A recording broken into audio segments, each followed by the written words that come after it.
யாரும் அஞ்ச வேண்டாம்னு சொல்றார். அஞ்சல் நெஞ்சு. எனக்கு அந்த பிரச்சனை, இந்த பிரச்சனை, உடல்நிலை சரியில்லை, மனநிலை சரியில்லை அப்படின்னு யாராவது ஏங்குவார்கள் ஆயின் இந்த பதிகத்தை நாள்தோறும் பாராயணம் செஞ்சா திருஞான சம்பந்த பெருமானே உங்க பக்கத்துல இருந்து பேசுவது போல பதிகம். திருவாரூர் பெருமான் இருக்கிறான். எதற்காக நீங்க அஞ்சுகிறீர்கள்? தந்தையார் போயினார், தாயரும் போயினார், தாமும் போவார், கொந்தவேல் கொண்டரு கூற்றத்தார் பார்க்கின்றார் கொண்டு போவார். எந்த நாள் வாழ்வதற்கே மனம் வைத்தியார் ஏழை நெஞ்சே அந்த ஆரூர் தொழுது உயலாம் மையல் கொண்டு மயக்கமுற்று நீ பயப்படாது. இவ்வளவு பயம் வாழ்க்கையில, பயம் இல்லாம யாரா இருக்க முடியுமா? இந்த பயம் எல்லாம் நீங்கணும்னா ஒரே ஒரு இறைவன் திருவாரூர் பெருமான். திருவாரூர் பெருமான்ட்ட உள்ள நுழையணும்னா தேவாரத்தோட நுழையும், மனசுல திருமுறையோட போ. அவனை பார்த்து ஒரு பாட்டா சொல்லிட்டு வா. அதுதான் நமக்கு வேணும். அதற்கான சூழ்நிலையை உருவாக்கும். நம்முடைய உடம்பு படுக்கையில படுக்கிற பொழுது எந்த சிந்தனையும் வராது. அந்த நேரத்துல நம்முடைய நாட்கள இருந்து ஒரு தேவாரம் வந்ததுன்னா அது அடுத்த பிறவிக்கு நமக்கு அது மிகப்பெரிய. திருவாரூர் கோபுரத்தை பார்த்த மாத்திரத்திலேயே பாடிய பதிகம் இந்த பதிகம். கோபுர தரிசனம் எல்லா வினையையும்.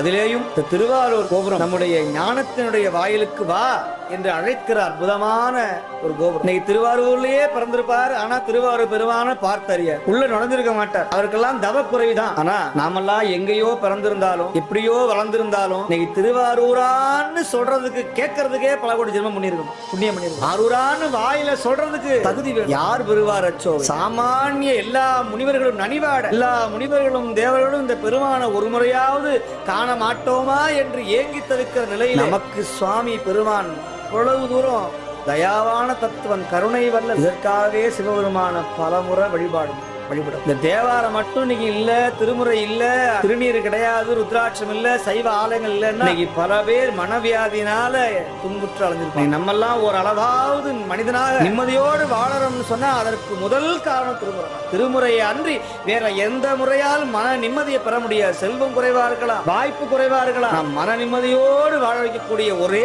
நிலை சிவ வழிபாட தவிர வரும். எவ்வளவு துன்பம் வந்தாலும் சரி, கழுத்துக்கு கத்தி வந்தாலும் சரி, அந்த நேரத்துல கொஞ்சம் அச்சப்படாம மறையுடையாய் தோருடையாய் வார்சடை மேல் வளரும் இந்த பாடலை பாடிருங்க. அடுத்த நொடி உங்க மனசுக்குள்ள ஒரு அப்படியே ஒரு பின்னாடி ஒரு 1000 பேர் உங்க பக்கத்துல இருக்கிறது போல ஒரு உணர்வு தரக்கூடிய நிலை திருமுறை. இல்லைன்னு சொல்லுங்க பார்க்கலாம். எவ்வளவு துன்பம் வந்தாலும் சரி, நம்ம துன்பத்தை நீக்கிறமே துன்பத்துல இல்லாம இருக்கணும்ல. இப்போ உபதேசம் பண்ற குருநாதர் அவர் சரியா இல்லைன்னா தப்புதான் இல்லையா? அவர் முதல் தேவத்தை நம்பணும், அவர் நாள்தோறும் பாராயணம் பண்ணணும். அப்படி இல்லாம நீங்க மட்டும் எல்லாரும் நம்புங்கன்னு சொன்னா அது பலன் இல்ல. பிள்ளையார் சொல்றார், இன்புறும் எந்தை சிவபெருமான் இன்பமயமானவன், அவனுக்கு துன்பமே கிடையாது. நல்லதே உடையவன், தீயது இல்லாதவன், இன்பம் என்றுமே உடையவன். அப்ப இன்பம் யார்கிட்ட அல்ல குறையாம இருக்கோ அவன் திருவடியை பிடிச்சாதான் இன்பம் வரும், துன்பம் நீங்கும். இப்ப எல்லா தெய்வங்களும் மற்ற தெய்வங்கள்லாம் இன்பத்தோட இருக்கா? இல்ல, எல்லா துன்பத்தோட தான் இருக்கிறாங்க. அந்த பதவி வேணும், இந்த பதவி வேணும், 100 கோடி பிரமர்கள் நொந்தினார், 6 கோடி நாராயணர் அங்கனே அப்படின்னு சொல்லுகிறது. ஈது இல்லாதவன் இன்பமயமானவன் ஈசன் ஒருத்தன் தான். அதனாலதான் அவனை போய் சேரு. தொண்டராகக்கூடிய நிலைமை, தொண்டருக்கு தொண்டராம் புண்ணியம். நான் அடியார் ஆகணும், தொண்டு செய்யணும்னா அவங்கிட்ட போய் நிக்கணும். எதையா தொண்டு? தேவாரம் பாடுவதே தலையாய தொண்டு. நாங்க பாடுறதெல்லாம் ஒரு தொண்டா? மற்ற தொண்டை நான் குறை சொல்லல, சொல்ல போறாரு பின்னாடி பதிகத்துல.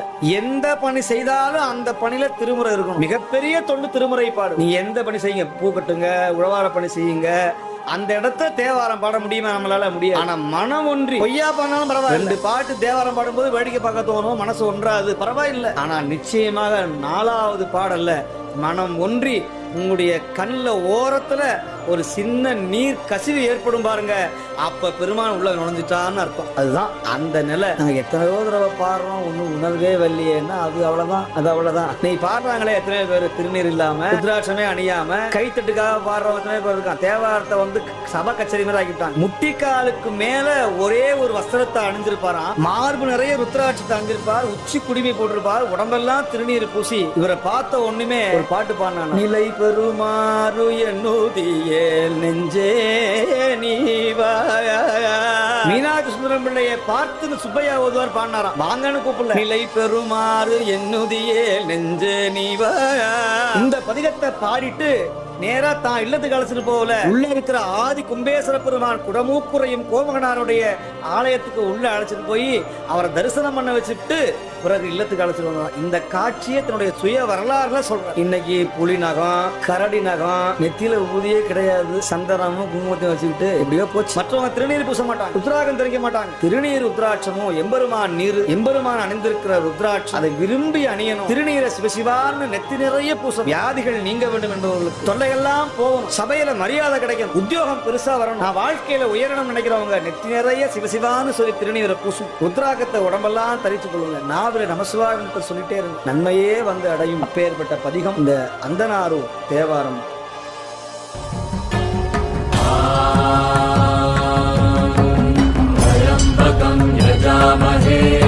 सुगन्धिं पुष्टिवर्धनम् पूर्वारुकमिव बन्धुम्